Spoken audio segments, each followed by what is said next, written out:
तो देखिए बच्चों, अभी तक हम लोग पढ़ रहे थे यूनिट नंबर 2 का चैप्टर नंबर 6, ठीक है, जिसमें से हम लोगों ने अभी पढ़ा किरचॉफ का नियम। किरचॉफ के नियम पढ़े थे, 2 नियम पढ़े थे। पहला नियम था संधि का नियम, धारा का नियम जिसे कहते थे। दूसरा नियम पढ़ा था वोल्टा का नियम यानी कि लूप का नियम, ठीक है, यानी किसी संधि पर मिलने वाली समस्त धाराओं का पहला नियम था, किसी संधि पर मिलने वाली समस्त धाराओं का बीजगणितीय योग 0 होता है।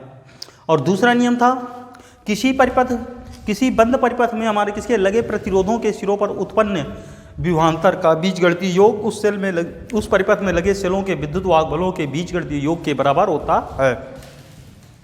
अब देखिए, जो आज का टॉपिक है वह है हमारा व्हीटस्टोन सेतु। व्हीटस्टोन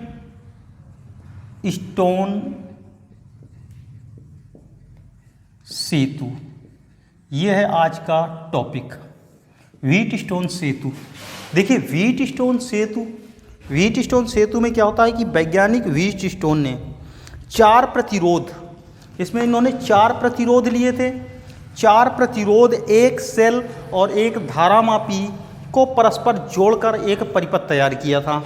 किसमें 4 प्रतिरोध, एक सेल तथा एक धारामापी को परस्पर जोड़कर एक विशेष प्रकार का परिपथ तैयार किया। कितने क्या क्या जोड़ा था इन्होंने, जिसमें से 4 प्रतिरोध थे, 4 प्रतिरोध, एक धारामापी और एक सेल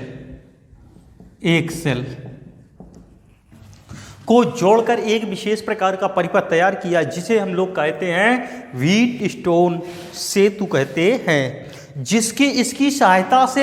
इसकी सहायता से अज्ञात प्रतिरोध का मान ज्ञात किया जाता है। एक सेल को जोड़कर विशेष प्रकार का परिपथ बनाया, जिसे व्हीटस्टोन सेतु कहते हैं, जिसकी सहायता से अज्ञात प्रतिरोध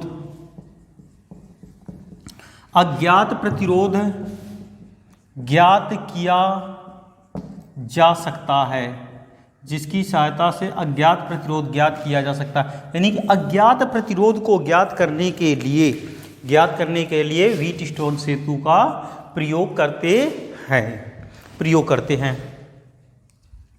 तो देखिए भैया, सबसे पहले इसकी संरचना कैसी होती है, ये किस प्रकार से कार्य करता है और इसकी रचना क्या है। तो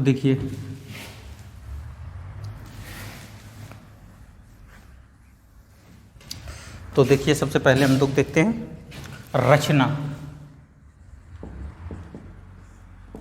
देखिए रचना में 4 प्रतिरोध लिए थे। कितने लिए? 4 प्रतिरोध। किसी समांतर चतुर्भुज की संलग्न भुजाओं के मध्य हमने किसने जोड़ दिया। अब इसमें से 4 प्रतिरोध लिए थे, किसी समांतर चतुर्भुज की संलग्न भुजाओं द्वारा जोड़ा गया था। तो देखिए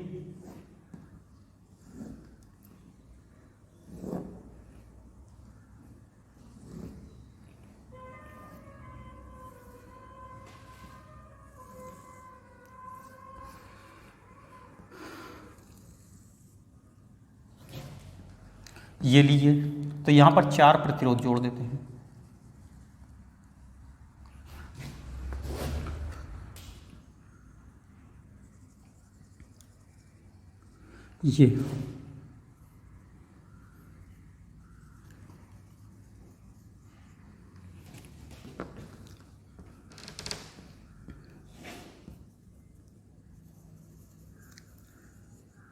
ये 4 प्रतिरोध कौन सा, P, Q, R, S, ये 4 प्रतिरोध हैं। किसी समांतर चतुर्भुज ABCD की संलग्न भुजाओं द्वारा समरूपीय हैं, ठीक। इनमें से विकर्ण AC का संबंध है, यानी विकर्ण जो AC था, इसमें क्या करते हैं, एक बैटरी संयोजित कर देते हैं। इसका नाम देखिए A था ये, और इसको जोड़ दिया बैटरी से, बैटरी, और साथ में एक लगा देते हैं कुंजी। बैटरी के साथ में एक कुंजी जोड़ देते हैं।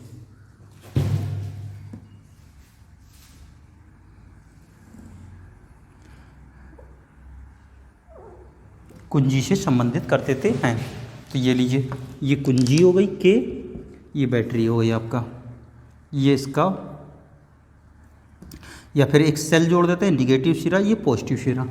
ठीक, अब इसमें जो बचा आप कहानी कुंजी K1 द्वारा जोड़ देते हैं। अब बिंदुओं B व D, ये जो बिंदु B व D हैं, इनके सिरों के मध्य में धारामापी जोड़ देते हैं।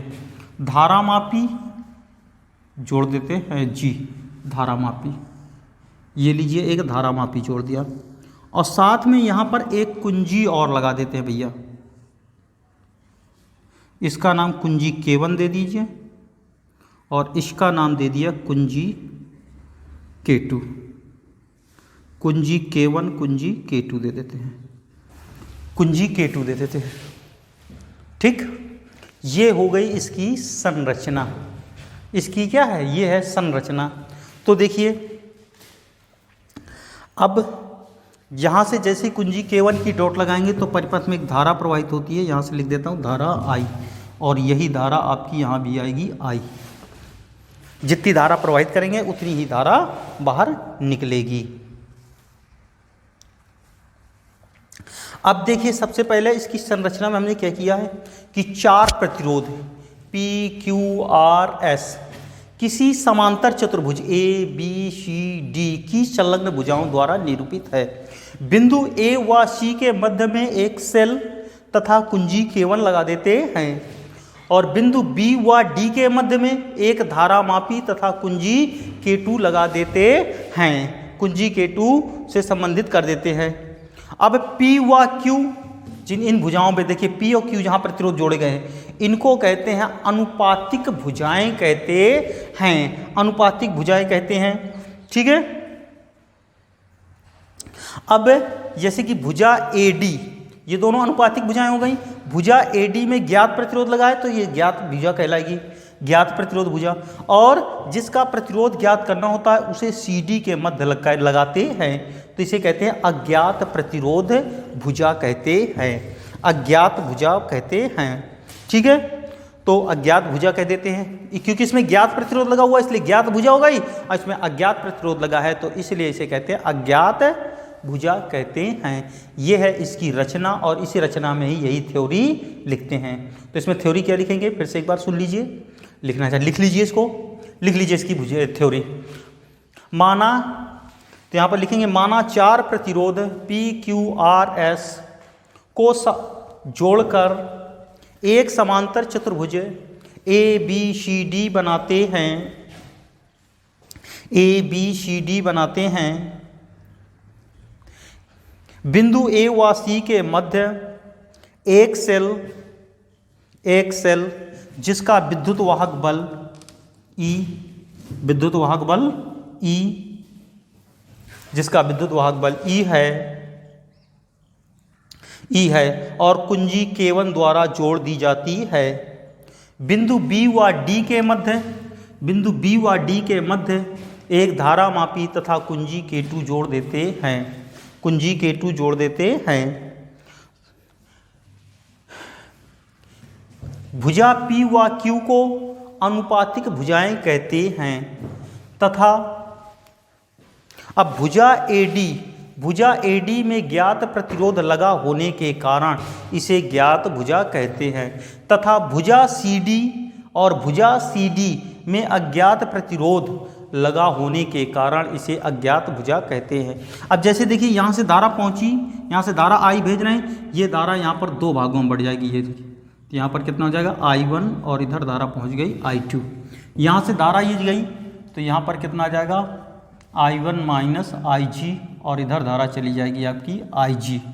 यहाँ पर धारा आपकी आ जाएगी I2 प्लस IG, और इधर धारा आपकी आ जाएगी टोटल I धारा आ जाती है।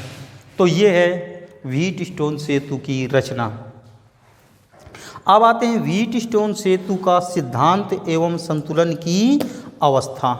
अब इसके बाद में आ जाते हैं हम लोग क्या, व्हीटस्टोन सेतु। व्हीटस्टोन सेतु का सिद्धांत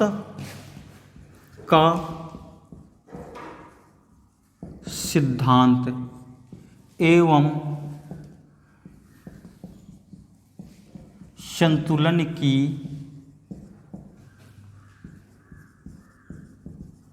अवस्था, संतुलन की अवस्था, व्हीटस्टोन सेतु का सिद्धांत एवं संतुलन की अवस्था, ये आ गई, ये आ गई आपके। नहीं देखिए अब इसमें क्या है,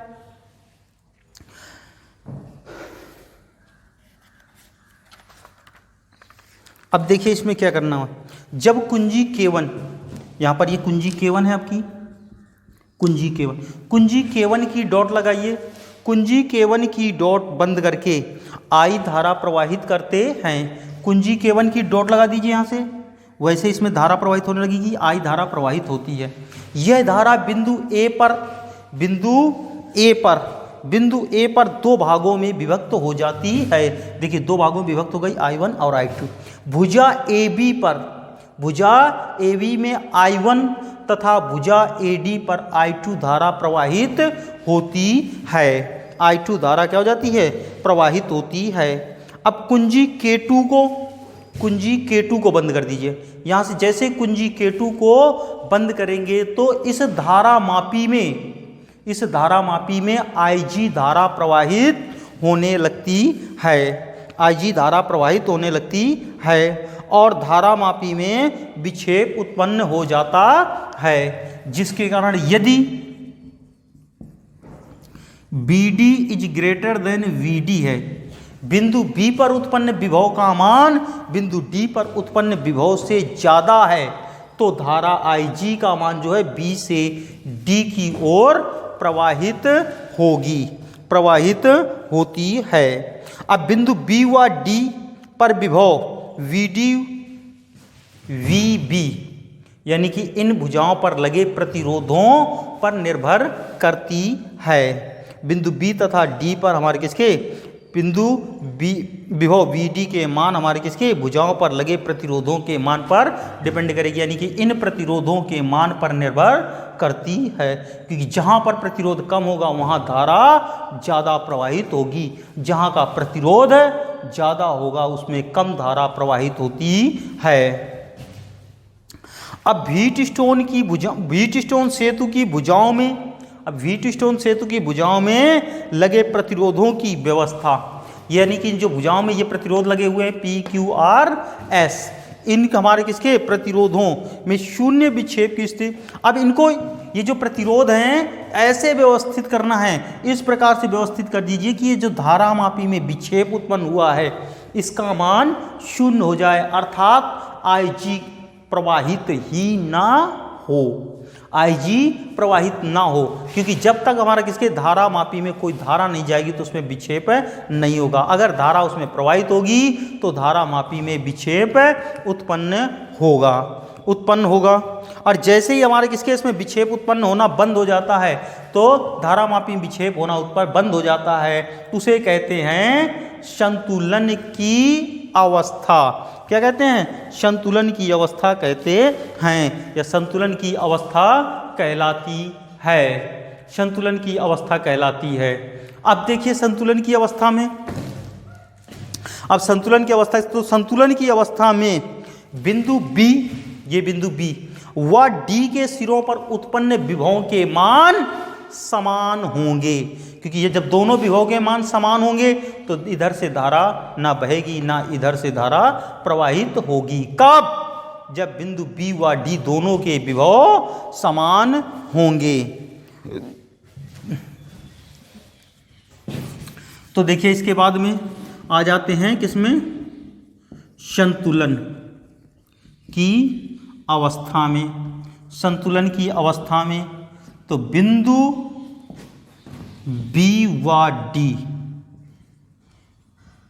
बिंदु B व D पर विभव समान होंगे, बिंदु B व D पर विभव समान होंगे। तब इस अवस्था में देखिए जब तब क्या हो जाएगा, इस अवस्था में तो ये जो I1 धारा ये बराबर किसके है आपकी I3 के, और ये धारा है आपकी किसके I4 के।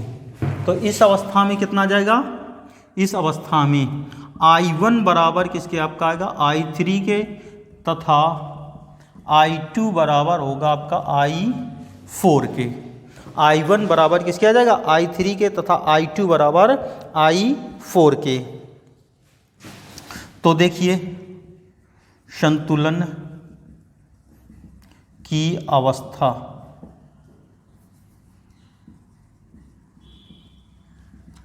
में VB बराबर किसके आ जाएगा VD, चूंकि IG बराबर कितना होगा 0 होगा, यानी कि IG का मान कितना आ जाएगा 0 होगा, IG का मान 0 होगा।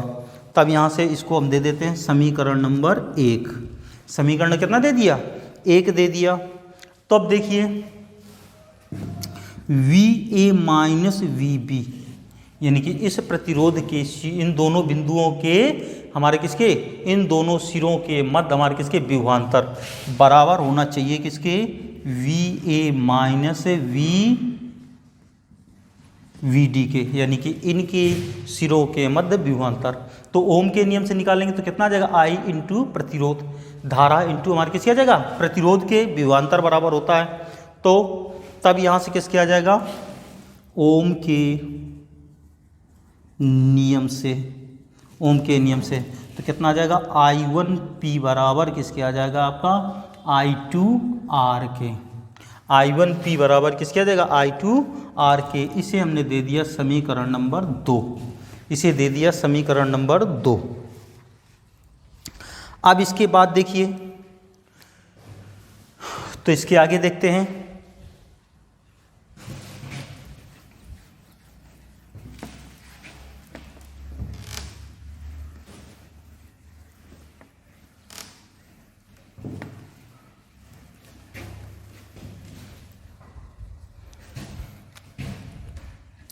इसी प्रकार जैसे ये निकाला था तो यहाँ पर आ जाएगा किसके VB माइनस VC बराबर आपका आ जाएगा VD माइनस VC के, VC के। ठीक है, तब पुनः ओम के नियम से फिर से निकालिए, पुनः ओम के नियम से, ओम के नियम से कितना आ जाएगा। अब यहाँ से देखिए धारा कितनी प्रवाहित हो रही है इसमें I3, तो I3Q बराबर किसके आ जाएगा, इसमें धारा कितनी है I4, तो I4S के, I4 किसके आ जाएगा S के, ये मान आ गया। अब इसके पश्चात देखिए तो यहाँ से कितना आ जाएगा, चूंकि आप पहले भी ज्ञात कर चुके हैं कि I1 का मान हमारे किसके I1 बराबर I3 के होगा, तो यहाँ पर लिख देंगे I1Q बराबर I2S के। चूंकि I1 बराबर है आपका I3 तथा I2 बराबर है आपका I4 के, I2 बराबर है I4 के, तो इससे ये आ गया। अब इसको हमने दे दिया समीकरण नंबर 3। समीकरण नंबर कितना निकाल लिया 3।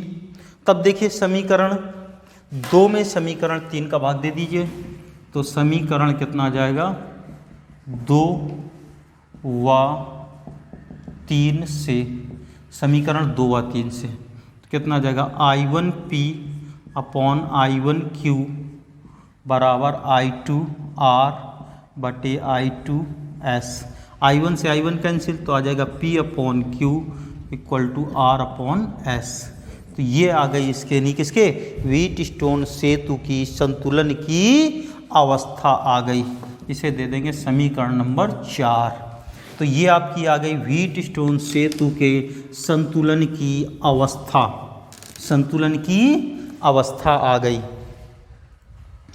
तो देखिए ये जो समीकरण है इसी को हम ये भी कह सकते हैं कि यह व्हीटस्टोन सेतु का, व्हीटस्टोन सेतु की संतुलन की अवस्था का प्रतिबंध है। यह व्हीटस्टोन सेतु की संतुलन की अवस्था का प्रतिबंध है।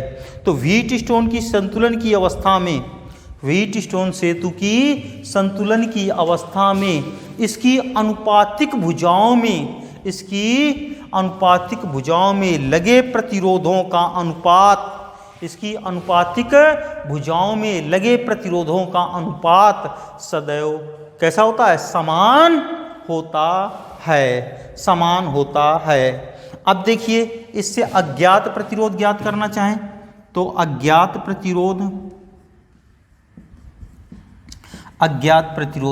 तो अज्ञात प्रतिरोध का मान कितना आ जाएगा? S बराबर, तो अज्ञात प्रतिरोध S बराबर आपका किस किया जाएगा? तो यहाँ पर आ जाएगा RQ अपॉन पी के, RQ अपॉन किस किया जाएगा?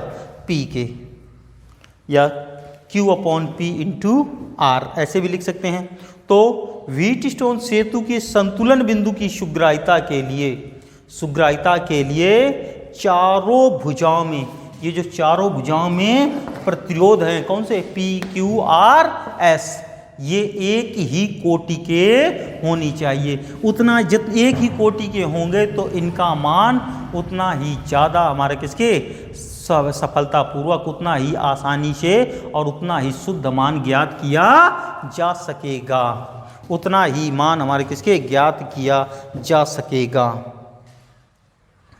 अब देखिए भैया, इसके बाद में हम लोग आ जाते हैं, इसके बाद इसमें देखते हैं व्हीटस्टोन सेतु की संतुलन की अवस्था के लिए प्रतिबंध किरचॉफ के नियम से। अभी ये जो हमने संतुलन की अवस्था निकाली थी वो निकाली है ओम के नियम से। अब हम लोग निकाल लेते हैं किसके? किरचॉफ के नियम से। तो देखिए आगे,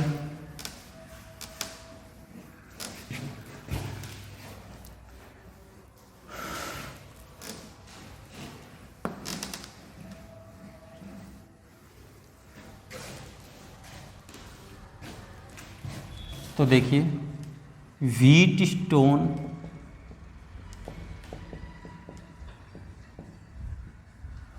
व्हीटस्टोन सेतु की संतुलन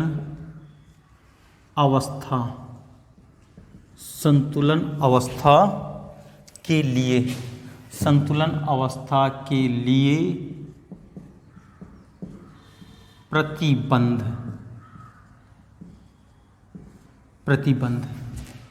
ये निकालना है किसके?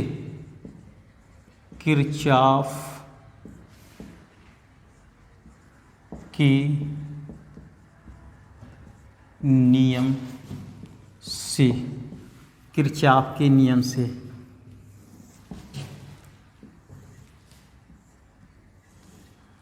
किरचॉफ के नियम से, तो ये देखिए भैया, किरचॉफ के नियम से हम निकाल लेते हैं इसके नियम।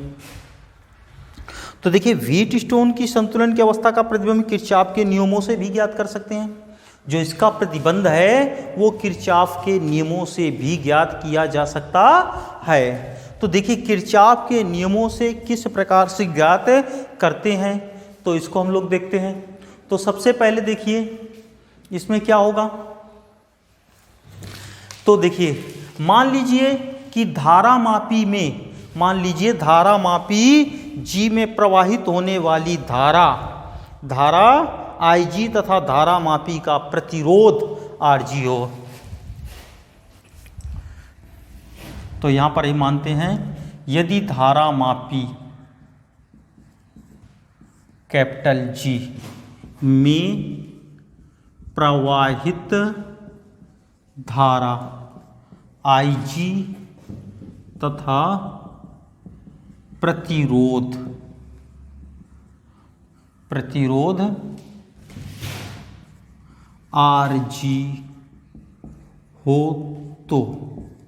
RG हो तो देखिए, धारामापी का प्रतिरोध, धारामापी G में प्रवाहित धारा IG और प्रतिरोध RG हो तो देखिए, तो सबसे पहले हम लेते हैं यहाँ पर किसके नी कि ये लूप ले लेते हैं, लूप ABDA, यानी कि इस लूप की बात करते हैं, इस दिशा में चलना को मान लेते हैं।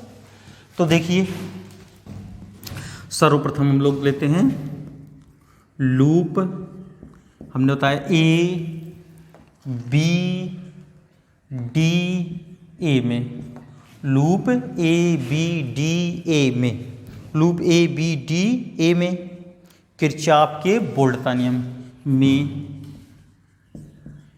किरचॉफ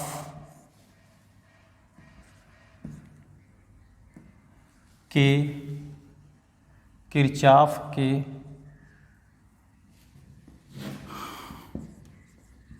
बोल्टता नियम से, बोल्टता नियम से। तो देखिए कितना आ जाएगा, ये धारा की दिशा आपने मान रखा है, यूँ चल रहे हैं, तो यूँ चल रहे हैं I1 इंटू किसके आ जाएगा P, तो यहाँ पे कितना आ जाएगा I1P।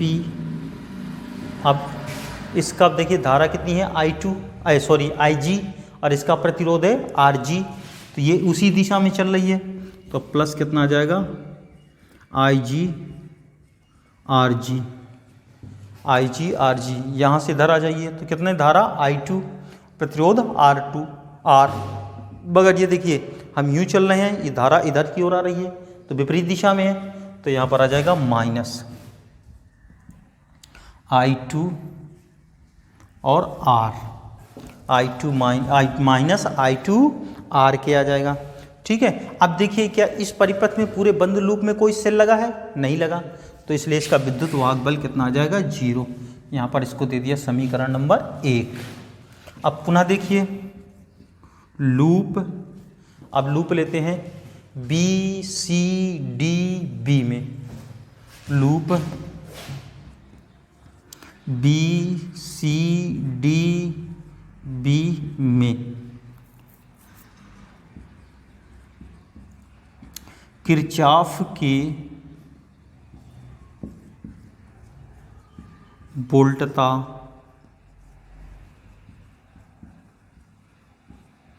नियम से, किरचॉफ की बोल्टता नियम से। अब देखिए इसमें किरचॉफ की बोल्टता नियम से कितना आ जाएगा, अब देखिए इसमें भी दिशा निर्धारित कर दीजिए, यही दिशा ले लीजिए इसमें भी, तो यहाँ से धारा कितनी प्रवाहित हो रही है I1 माइनस जी इंटू क्यू, तब कितना आ जाएगा I1 माइनस आई जी इंटू कितना आ जाएगा Q। अब देखिए इधर, यहाँ से धारा इधर जा रही है और हम लोग इधर आ रहे हैं, तो यहाँ से कितना आ जाएगा I2 प्लस आई जी इंटू एस, प्लस आपका आ जाएगा I2 प्लस आई जी इंटू एस। अब देखिए इधर, अब ऊपर की ओर चलेंगे, अब ऊपर की ओर चल रहे हैं, तो ये धारा कहाँ रही है नीचे की ओर, नीचे की ओर, तो कितना आ जाएगा माइनस आई जी इंटू आर जी बराबर 0 के। ये आ गया समीकरण नंबर इसमें 2। यहाँ पर कितना दे दिया, समीकरण नंबर इसे दे दिया 1, और यहाँ दे दिया हमने समीकरण नंबर 2। समीकरण नंबर 1 और समीकरण नंबर 2 आ गया। अब इसके बाद में देखिए संतुलन की अवस्था में, संतुलन की अवस्था में ही धारामापी में कोई विक्षेप उत्पन्न नहीं होता है। तो देखिए संतुलन की अवस्था में बात करते हैं, संतुलन की अवस्था में बात करते हैं, तो संतुलन की अवस्था में देखिए यहाँ पर भैया जरा थोड़ा सा माइनस था, ये विपरीत जा रही थी और हमने उल्टा ले लिया, तो कितना आ जाएगा, तो देखिए अब इसके बाद में देखते हैं यहाँ पर संतुलन की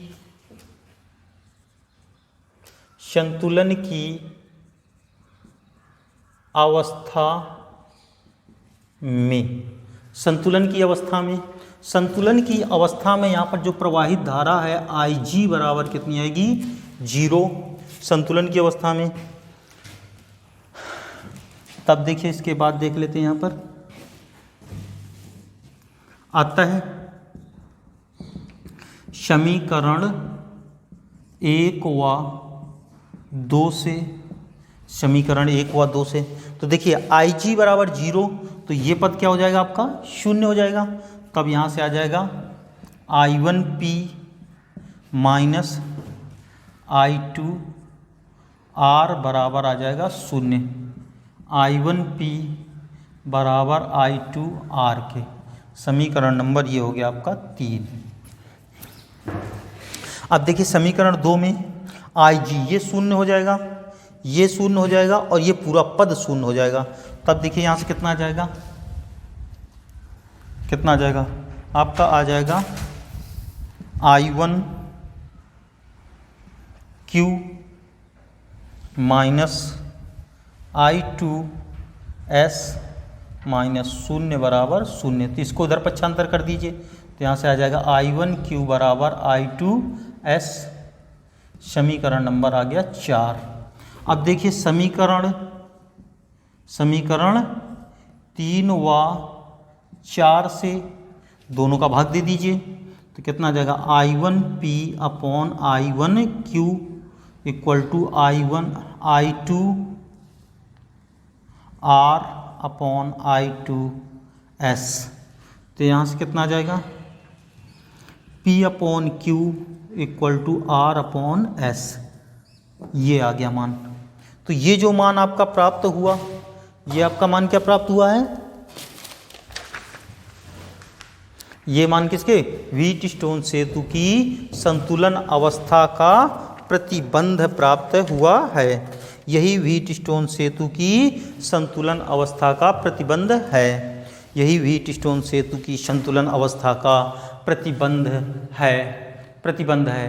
ठीक है, तो ये आपने आज पढ़ा किसके, व्हीटस्टोन सेतु। व्हीटस्टोन सेतु में पढ़ा आपने व्हीटस्टोन सेतु की हमारे किसकी संरचना, फिर उसके बाद में आपने पढ़ा व्हीटस्टोन सेतु की यानी कि संरचना सिद्धांत पढ़ा और उसी के साथ में इसकी संतुलन की अवस्था ज्ञात की थी। तो पहले आपने ओम के नियम से ज्ञात किया, दूसरा ये जो मान निकाला आपने किसके से निकाला है, किरचॉफ के नियम से। तो किरचॉफ के नियम से निकाला, यहाँ पर स्पष्ट ना हो रहा हो तो इसको ऐसे लिख सकते हैं आप लोग I2S। अब यहाँ से ये कट जाएंगे तो यहाँ पर आ जाएगा कितना, P upon Q equal to R upon S। ये है व्हीटस्टोन सेतु की संतुलन अवस्था का प्रतिबंध। ठीक है, तो ये किरचॉफ के नियम से पढ़ा। अब इसके पश्चात में हम लोग पढ़ेंगे मीटर सेतु। मीटर सेतु की संरचना, क्रियाविधि और हमारे किसके नहीं कैसे काम करता है। तो अब मीटर सेतु पढ़ेंगे हम लोग नेक्स्ट क्लास में। आज की क्लास में हम लोग इतना ही रखेंगे, आज की क्लास में इतना ही रखते हैं और मिलते हैं नेक्स्ट क्लास में, नेक्स्ट क्लास में। ठीक है बच्चों।